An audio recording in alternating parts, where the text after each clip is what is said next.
today we are going to discuss one of the important topics which is discussed under microeconomics, that is the theory of consumer behavior. We will be discussing how the consumer is attaining satisfaction and how he is coming into an equilibrium position, after which we will be discussing the previous year questions starting from 2012 to 2019 onwards. So, coming on to what is microeconomics? The whole theory of microeconomics is divided into three, that is the theory of consumer behavior and the theory of producer behavior along with the theory of factor pricing. So, today we are going to discuss or focus mainly on the theory of consumer behavior or how a consumer attains satisfaction or an equilibrium position. So, starting with what is the consumer demand theory? So, when we regard consumers with or when we begin to study about how a consumer attains equilibrium position or how or when we discuss about the way in which a consumer maximizes his satisfaction, there are basically two approaches which are discussed under the consumer demand theory. The first one being the classical approach and the second one is the indifference curve approach or the ordinal approach. So, the first one, the classical approach, it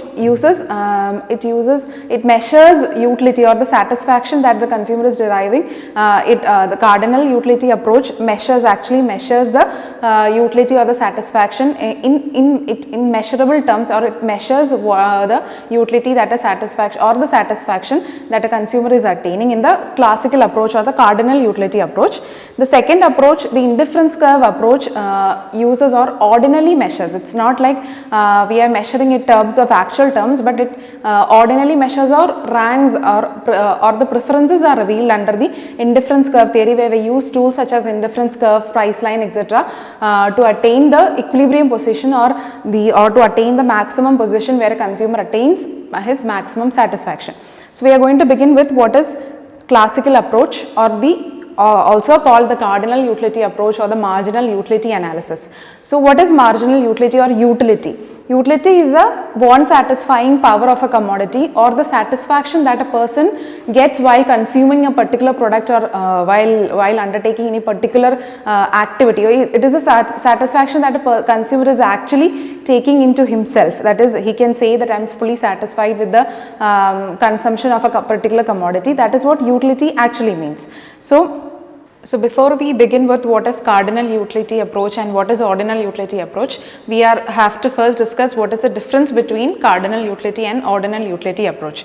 So, beginning with the meaning of what is cardinal utility approach. Cardinal utility approach is derived from the consumers, by the consumers, from the consumption of goods and services that are the satisfaction can be expressed numerically. We can see that the satisfaction derived from the consumers by the consumption of goods and services can be expressed numerically. So, a numerical estimation or measuring of what satisfaction a consumer is getting by consuming a particular good is what is concerned with cardinal utility approach. While with ordinal utility approach, it says that this kind of numerical estimation or measuring is not possible in ordinal utility approach, where it uses preference approach, where we are actually revealing our preference or we are ordering our preferences in the order of how much we like it or how much satisfaction we are getting from the consumption of that particular commodity or not. So, ordinal utility does not use any kind of numerical measurements to estimate what is how much satisfaction a person is getting or how a consumer can attain an equilibrium and all. Now, second one is how classical who is actually promoting this cardinal utility and ordinal utility approach. The cardinal utility approach was promoted mostly by the classical and neoclassical economists. We will see that Alfred Marshall was the person who had the idea of this cardinal utility approach or the marginal utility approach that we are going to see in the next section. And the ordinal utility approach were mostly discussed by or promoted by modern economics, and we can see that Hicks and Allen would be the two persons who derived the indifference curve approach and all. And now, what approach they are using, what approach cardinal utility and ordinal utility analysis is using is that cardinal utility analysis, as we know it, there is some kind of an estimation or numerical estimation is used in that approach. So, it is mostly quantitative in approach, while in case of ordinal utility approach, you are revealing your preferences. So, it is kind of an qualitative approach. So, cardinal utility approach is quantitative while ordinal utility approach is qualitative. And moving on to which one is more valid or more realistic. we can know that cardinal utility approach actually tries to estimate how much satisfaction, numerically, how much satisfaction a person is deriving from a consumption of a particular commodity. So, cardinal utility approach is in that case less valid, we can say that it is less valid, while ordinal utility approach we can say that it is a kind of a process where we are actually showing or revealing, or we are choosing which one we do prefer, maybe by consuming 2 or more commodities or what. So, it is actually more realistic or more valid in that case. Ordinal utility approach is more valid in that case because measuring utility in terms of some numerical quantities more or less impossible when concerning with a human behavior and all. So, ordinal utility approach is less realistic than ordinal utility approach, which is, we can say, which is more valid. And now, in what terms or in what measures or what are the measurement units we are using in cardinal utility and ordinal utility approach? In cardinal utility approach, the satisfaction or the numerical measure is called utils. Utils means the satisfaction or utility that we are actually deriving from consuming a particular commodity is measured in terms of utils, while in case of ordinal utility it is measured as, it is given as ranks. That is what we are ordering our preferences, or we are ranking our preferences, how much we choose a particular commodity or not, how much we are choosing a very different commodity or not. So, we are kind of ranking our preferences in ordinal utility approach. And the analysis. The cardinal utility approach uses the marginal utility approach that has been promoted by Alfred Marshall. We will see in the next section. So, the cardinal utility approach uses marginal utility analysis, while the ordinal utility approach uses indifference curve analysis, the indifference curve which was promoted by Hicks and Allen.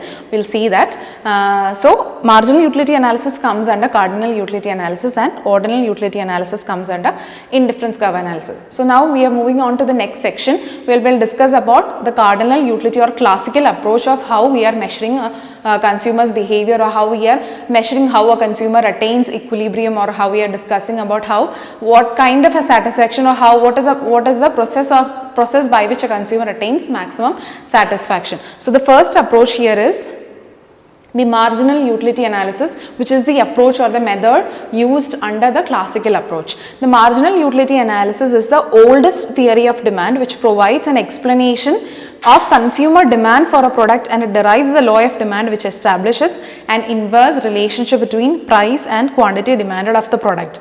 That is, marginal utility analysis actually used in case of deriving a law of demand, or in case of deriving a demand curve from the market, and it is actually Alfred Marshall. Marshall was a person who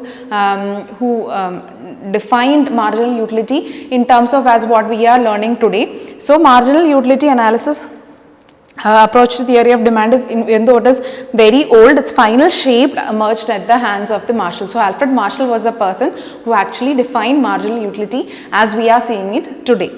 So, marginal utility analysis is actually based, we have already discussed, it is based on the approach of cardinal utility, which basically measures utility or satisfaction in terms of utils. We have seen that the measuring rod that we are using in cardinal utility approach is utils. So, marginal utility analysis is based on the cardinal approach, which assumes that utility is measurable and is additive. Utility is measurable in the terms, which means that we can actually we can actually numerically measure how much satisfaction a person is deriving while consuming a particular good, and also it is additive. Additive means as we are consuming more and more commodities or more and more units of a particular good, the total utility or the overall satisfaction that we are receiving gets on increasing, or it adds to the existing utility that we are already having. So, additional units of consumption, additional units of consuming a particular commodity can actually add to the overall satisfaction while consuming that particular commodity. That is what it is, measurable and it is additive. It is expressed as a quantity measured in hypothetical units, which are called utils. That we have already seen that the measuring rod which is used under cardinal utility approach or the marginal utility analysis is utils. That is, it is in terms of utils that we are measuring the utility that a person is deriving from a consumption of a particular good. So, if a consumer, that is, we can see an example where if a consumer imagines that one mango has 8 utils and an apple has 4 utils, it implies that the utility of one mango is twice as that of an apple. So, this is how we are actually measuring utility under the cardinal utility approach or marginal utility analysis. whereby a person may be can be assuming that there are 8 utils. 8 utils is what he is receiving while, or he is actually having, or is the satisfaction level that he is having while consuming a mango, and 4 maybe in case of apple. So he can say that we can conclude that when a person consumes a mango, the satisfaction that the person is deriving by consuming a mango is twice that of an apple. That is what 8 utils and 4 utils. This is how we actually measure utility. Now we are moving on to the basic assumptions of what marginal utility analysis. This section is very important because the questions have already been asked from the assumptions, based on the assumptions. So this is quite important in this matter. So the basic assumptions, the first one that assumptions follow is the rational assumption, that is the consumer is always rational, which means that the consumer is rational and aims at the maximization of his utility subject to the constraint imposed by his given income. So as a consumer, the first assumption of any approach is that the consumer is always rational, that is he is always aiming at maximizing his satisfaction, that is he'll never settle for what is less, he'll only go for what is maximized or the maximum level. So given, there is also a condition given subject to his income, that is his income is a constraint for him. So whatever his income is allowing, he'll go for the maximum satisfaction of his own utility, or he will choose consumption of goods those which provides with him the maximum satisfaction. So the consumer is rational is the first assumption of the marginal utility analysis. The second one, the utility of a commodity is measurable. So the whole of the cardinal utility approach or the marginal utility analysis comes under this one head, that is it is totally based on this one exact assumption that the utility can be measured, that is in terms of utils. So utility is a cardinal concept. We have no under the cardinal utility approach, or what Alfred Marshall has given is that utility can be measured in terms of numbers, or it can be measured in terms of number of utils. So the most convenient measure is money. The utility is measured by the monetary units that the consumer is prepared to pay another unit for a commodity. So it is always based on the utility that a person is deriving from the consumption of a particular good is always compared with the amount of money that he is actually spending or willing to spend for the consumption of an additional unit of a commodity. That is what. So the utility is measured in terms of utils, and also compared with the amount of money that he is actually willing to spend for consuming another unit of money. Now the third assumption is that this is also one of the important assumption of marginal utility analysis, which is constant marginal utility of money. This says that this is an important assumption of the marginal utility analysis, is that the marginal utility of money remains constant even though the quantity of money with the consumer is diminished by the successive purchase made by him. This means that this assumption, constant marginal utility of money, says that whatever be the number of units that he is purchasing or how much he is spending, the satisfaction that a person derives from spending each unit of money is always the same. That means the amount of money, the total amount of money that a person is having in his hand is having same utility levels at all times. That means how much amount of money he is spending. He might be spending additional units of money for consuming additional units of quantity consuming additional units of a particular commodity. So when he is going on consuming this and he is going on spending this particular amount of money, the satisfaction level that he is deriving from spending this money always remains constant at all levels of commodity that he is consuming. That is, even if his money, the quantity of money available with him reduces while consuming more and more of a particular commodity, even if that quantity of money is decreasing or diminishing, the satisfaction that he is actually spending, that is he is getting from spending this money, is the same for all levels of quantity, or all levels of quantity of consumption, or all levels of money that he is actually spending. So it is the same, the satisfaction is similar, constant in case of the whatever units of money that he is spending. So next one. So the fourth assumption of marginal utility analysis is that utilities are independent, which means that utilities which a consumer is obtaining from the consumption of a good, of a particular good, does not depend upon the quantity consumed by the other goods. That is, it depends upon the quantity purchased of that good alone. that is his utilities are independent, or for example taking the case of an apple or a mango, the utility that he is or the consumer is deriving while consuming an apple is dependent upon that apple itself or the consumption of that apple itself. It is not related with the consumption of mango. That is, even if he is consuming mango or apple and mango together, the utility that a person is deriving, or he is actually the utility, the satisfaction that a person is getting or receiving while consuming an apple is exactly different from what is actually getting from while consuming a mango. So the utilities of consuming a particular good are independent. That is, these two utilities are never related. It is always independent. They are never interdependent. It is independent. That is, thus the school regards utility as additive. We have already discussed about what is additivity in case of utility. That is, the total utility, the overall satisfaction that a person is deriving while consuming additional units of a particular commodity adds to his total satisfaction while consuming that particular commodity. So in case of marginal utility analysis, utilities are independent and not interdependent. So the utilities of two different goods are exactly different and they are not related. That is the fourth assumption.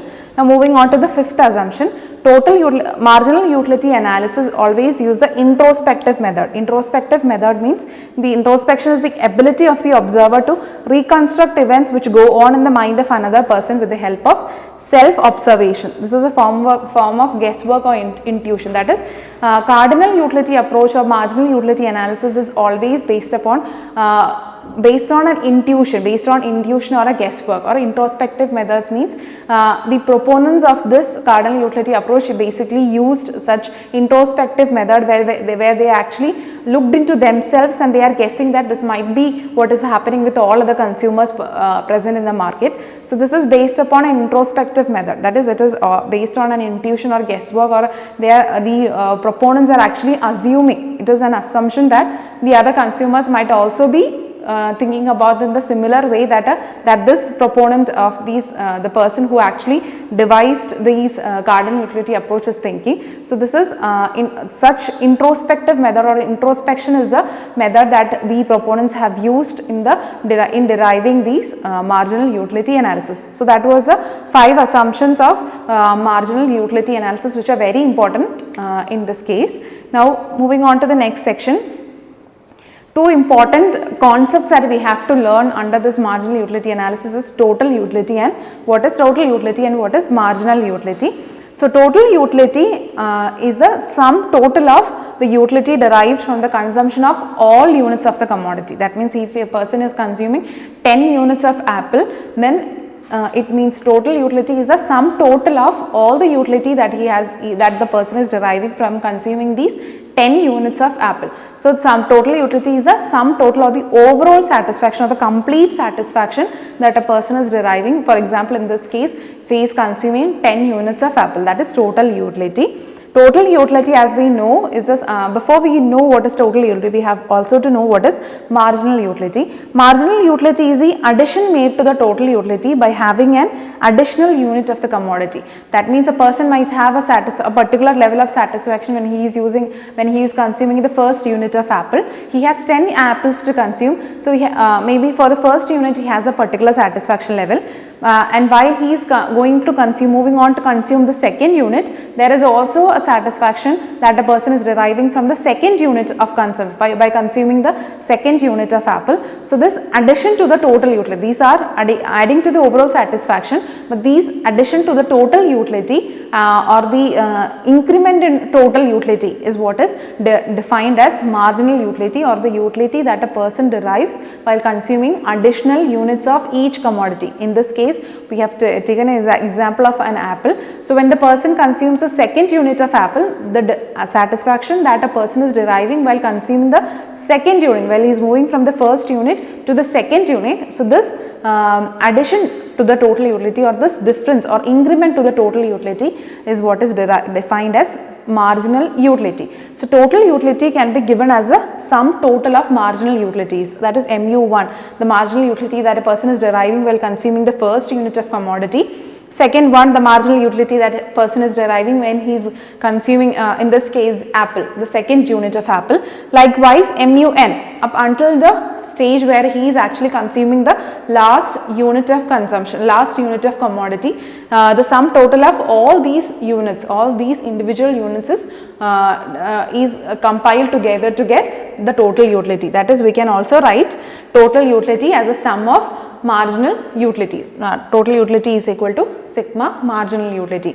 And when we have to find, or when we are writing marginal utility in terms of total utility, it means TUN minus TUN minus 1. That is the total utility that a person is having while consuming maybe 2 units of commodity minus the total utility that a person is deriving while consuming the single commodity or the first unit of consumption. So that is, marginal utility can also be written in terms of total utility as TUN minus TUN minus 1. The present consumption minus the previous consumption, the utility that is deriving from the present consumption minus the utility that a person is deriving from the consumption of, that a person derived from the consumption of the previous commodity. So marginal utility is equal to TUN minus TUN minus 1, while total utility is the sum of all individual marginal utilities, or the sum of all marginal utilities, also given as sigma marginal utility. Now this is a utility schedule where we can see how marginal utility and total utility is distinguished. We can see that while 0 units of a commodity are consumed, the total utility is 0, the marginal utility is nil. So there isn't any consumption happening there. While moving on to the second section, or the first, he's beginning to consume his commodity, or maybe starting to consume his a particular commodity maybe. So at that point, this utility that he is deriving at that by the consumption of the first unit of the commodity is 8. So the marginal utility is, we have seen in the previous section that marginal utility is the difference between the current utility and the previous utility that a person has derived. So it is 8. Using that formula, we can see that 8 minus 0, that is 8. So the marginal utility is same as that of total utility for the first level of consumption. Now moving on to the person is consuming one more unit of commodity, then now his total consumption is 2. So the total utility becomes 14 from 8 to 14 becomes 14. So the marginal utility can be derived from this increment and total utility as 14 minus 8, which is 6. 14 minus 8, 6 is the marginal utility by consuming the second unit of commodity. Now when he consumes the 6th unit or the final unit, his total utility has become 18, and the marginal utility has become 18 minus 20. 20 was the previous consumption or satisfaction level, is equal to minus 2. So there is a pattern, there is a kind of a pattern that we can actually derive, or a particular way in which this marginal utility behaves. We can see that in the coming section about how this marginal utility is actually behaving, or what is the relationship between total utility and marginal utility, or what kind of a behavior, how marginal utility, change in marginal utility can affect total utility, or how total utility can affect marginal utility. Now when we plot this in terms of a graph, we can see that the total utility, we can see that the x-axis shows the number of units consumed by the person, maybe in this case the ice cream, number of units of ice cream that the person is consuming, and the y-axis shows the marginal utility as well as the total utility. We can see that in the figure, the units of ice cream are shown along the x-axis, and the total utility and the marginal utility are measured along the y-axis. When we plot the entire schedule that we have seen in the previous section into a graph, we can derive a particular pattern in which total utility and marginal utility moves along this graph. We can see that here we can see that marginal utility is positive and total utility is increasing up until the 4th unit of ice cream. We can see that till before the 5th unit, that is until the 4th unit, both total utilities are having a positive slope and marginal utility is also positive in that case, up until the 4th unit. But what happens after the 4th unit is that from the 5th unit, we can see that the marginal utility has touched the x-axis, which means that the marginal utility has become 0, and corresponding to that, marginal utility is having the maximum point, or it is at the point where total utility or the satisfaction or the overall satisfaction that a person is deriving from the consumption of that commodity or that particular commodity is at its maximum. So this happens at the 5th unit when marginal utility becomes 0 and total utility is achieving its maximum point. So this maximum point is known as the point of satiety or the stage of maximum satisfaction. This is the point where total utility or the overall satisfaction that person is deriving while consuming the additional units of a commodity has achieved its maximum point, or this is the point of saturation. Saturation means up until that point consuming additional units of a commodity was giving him a positive impact or positive satisfaction, but after this point what happens, how this becomes the saturation point is that after this point whatever additional units that this person is going to consume of that particular commodity, here is the case of ice cream, any additional units of ice cream that he is going to consume after this point of saturation, his total utility is going to diminish. That is what is seen by the behavior of marginal utility.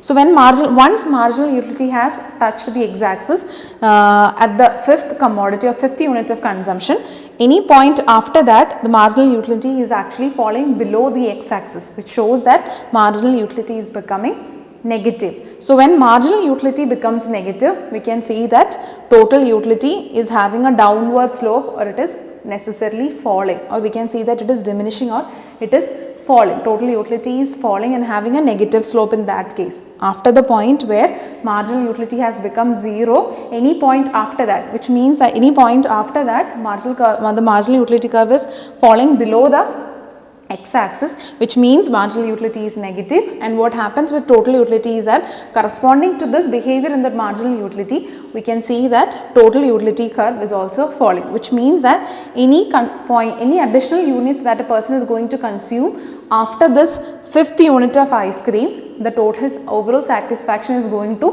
reduce, or the overall satisfaction that he was already satisfied, or he had already reached a maximum point. So any more consumption would only result in the declining or diminishing or falling of his total utility that he had already received or he had already achieved at this point. So after, we can see that after consuming the 6th ice cream, marginal utility is negative. So when it comes to the 6th unit, after the 5th unit, the 6th unit, when the person is going on consuming ice cream, the 6th unit, marginal utility is negative, or it is when marginal utility becomes negative, that phenomenon is also called disutility. That means there is no positive satisfaction that is deriving. So all he is getting is negative utility, or the utility actually declines. So corresponding to this behavior in marginal utility, the total utility starts diminishing. We can see that by the shape of this curve, we can see that total utility starts diminishing,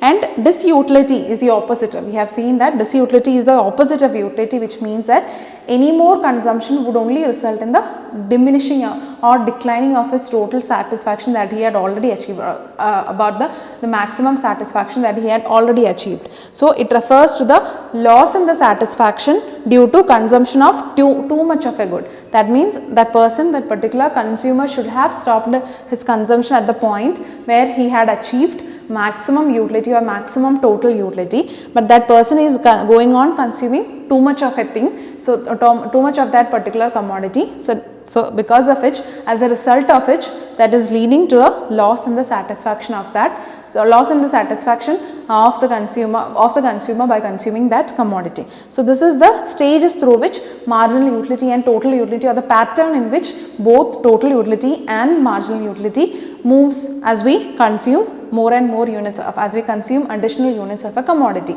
Now we can summarize this whole relationship or pattern between total utility and marginal utility into some of these stages, where we can see how marginal utility changes. The change in marginal utility can actually affect total utility, or marginal utility being positive or negative affects the total utility that a person is actually deriving from consumption of that good. So first one, we can see that as more and more units of a commodity are consumed, marginal utility derived from each successive units tends to diminish. That we have already seen that schedule before the schedule that we had already discussed. We have seen that the number of units, as a person is consuming more and more units of a particular commodity, the utility that he is deriving by consuming the additional units goes on diminishing. So this is a fact or the phenomenon that is happening in this case of marginal utility analysis. This is an important point that has to be noted, where we can see that it can also become 0 and it can also become negative. So, apart from the stage where marginal utility is diminishing successively, there is also a stage where marginal utility becomes 0 and marginal utility becomes negative. So, these are the three stages in which marginal utility actually moves. The three stages through which marginal utility moves as we consume more and more or additional units of a particular commodity. What happens? The first stage, the successive units of consumption of a particular commodity, the marginal utility tends to diminish. Then it reaches a point where it is 0 and then it becomes negative. So, these are the three stages through which marginal utility moves. Now, as long as marginal utility is positive, we can see that in the first stage marginal utility might be diminishing, but it is still positive. So, before the unit where it becomes marginal utility becomes 0, before that point, up until that point, marginal utility, even though it is diminishing, it is still positive. So, we can conclude that as long as marginal utility is positive, we have seen in that graph that total utility is also having a positive slope. So, even though marginal utility is diminishing, it is positive and it has a positive value, and because of which total utility is also increasing. So, when marginal utility is positive or even though it is diminishing, total utility has always been having a positive slope. So, that was the stage when total utility is maximum, or the point where marginal utility becomes 0, total utility reaches its maximum point, or the consumer is attaining his point of saturation level, where any more units of consumption of additional consumption of a particular commodity will only result in the reduction of the satisfaction or utility that he is already possessing. So, that is what happens in the next stage, where marginal utility becomes negative. That means it goes below the x-axis, or after the point where marginal utility has been equal to 0, the total utility starts declining. It starts to decrease or decline. That is the point where marginal utility is negative. So, we can see that decreasing marginal utility implies that total utility increases at a decreasing rate, or it increases at a diminishing rate. So, this point where marginal utility was diminishing at the beginning itself, marginal utility was decreasing with the additional units of consumption of a particular commodity, but still it was positive, but we can see that total utility was increasing at a decreasing or diminishing stage. Even though decreasing or diminishing marginal utility, but still it is a positive value, gives us a total utility which increases at a decreasing or diminishing rate. So, that is what has to be noted particularly, that a decreasing, even though marginal utility is decreasing, total utility is increasing, because marginal utility is, even though decreasing, it is still positive. So, it gives us a total utility which is increasing but at a decreasing rate. So, we can say that from this relationship that we have already derived between total utility and marginal utility, we can see that total utility, the slope of the total utility curve gives marginal utility, or it is according to which marginal utility or which pattern marginal utility changes, the total utility curve derives its own shape from. So, it is depending upon how marginal utility is behaving, total utility will have a particular shape corresponding to the behavior of marginal utility, or as we have discussed the 3 points. So, this is the relationship between total utility and marginal utility, or the stages into which, or stages through which the total utility, marginal utility passes. Now, moving on to the next section, continuing with the cardinal utility approach, we can see that there are basically two approaches or two laws that are based upon these cardinal utility approach, or the cardinal utility approach is built upon these two laws, that is the law of diminishing marginal utility and the law of equi-marginal utility. We are going to see what is the law of diminishing marginal utility. This is the first important law that guides the cardinal utility approach. This one says that the theory was first formulated by Gaussen in 1854, and so because of which this particular theory, the theory of diminishing marginal utility, got its name as it is also called as Gaussen's first law. And it is also known as the other names which can be associated with law of diminishing marginal utility is the fundamental law of satisfaction or the fundamental psychological law. So this diminishing marginal utility, law of diminishing marginal utility is also named after these three terms. So, so what this law of diminishing marginal utility says is that, so this was actually defined by Marshall, which says that the additional benefit which a person derives from a given increase in his stock of a thing diminishes with every increase in the stock that he already has. So basically it means as a person consumes more and more units of an additional commodity or a particular commodity, the satisfaction that he is deriving from consuming these additional units goes on decreasing or is diminishing. So the whole diminishing marginal utility idea is built upon this particular definition, that in other words it states that as we consume more and more units of a particular commodity, the utility derived from each successive units goes on decreasing. So that is the basic definition given to the law of diminishing marginal utility.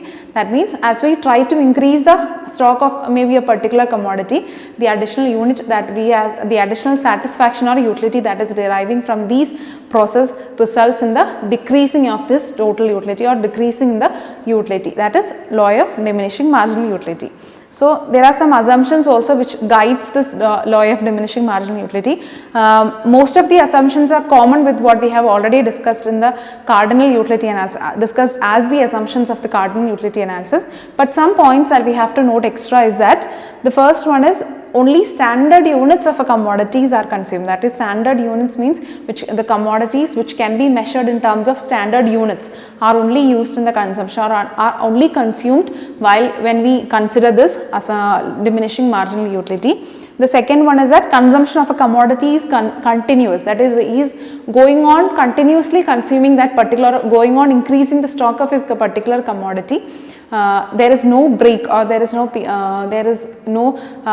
stoppage or any kind of breaks that is happening between the consumption while this person is consuming that particular commodity. It is continuous, and different goods are not perfect substitutes for each other.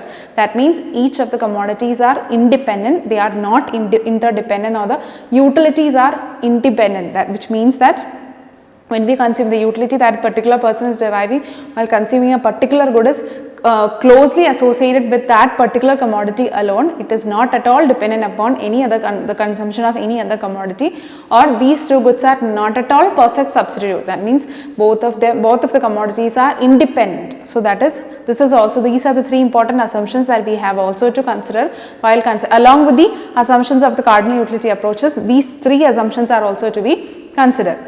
Now, this was the law of diminishing marginal utility and its corresponding assumptions. Now, the second law that guides the cardinal utility analysis is the law of equimarginal utility, or the law of substitution, or the law of maximum satisfaction, or Gaussen's second law. The Gaussen's first law was law of diminishing marginal utility that we have already discussed, and now this is the second law which is the law of equimarginal utility.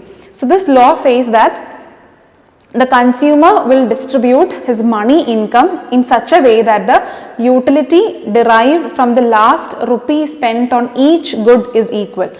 In other words, consumer is in equilibrium position when the marginal utility of money expenditure on each good is the same. This comes at the case where a consumer is consuming maybe two commodities. So which means that the last rupee, this particular law suggests that the last rupee that he is spending, the last amount or last unit of money expenditure that he is spending on the consumption of maybe these two goods are both equal when compared to the marginal utility of money. The marginal utility of money expenditure that he is deriving from the consumption of these two goods are similar. That is what law of equimarginal utility means.